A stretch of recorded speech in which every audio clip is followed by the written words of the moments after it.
Demi Lovato, the lovely Demi. We caught up backstage at a show, and here's what went down. Okay, so you got the chance to work with Timbaland and Missy Elliott on your song All Night Long. What was that like? Was that a dream collaboration for you at all? It was.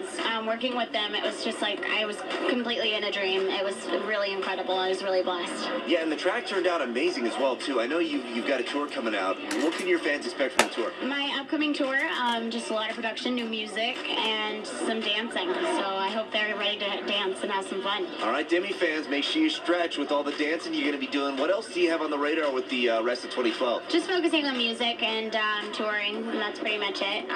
Maybe if the right project comes along, I'll get back into acting. But right now, I'm just focusing on my new single, Give Your Heart a Break. Cool. Speaking of acting, what's the difference between shooting a movie and performing music on stage? There's different elements to each thing, and with playing music, I'm able to personalize it more, so I love doing that.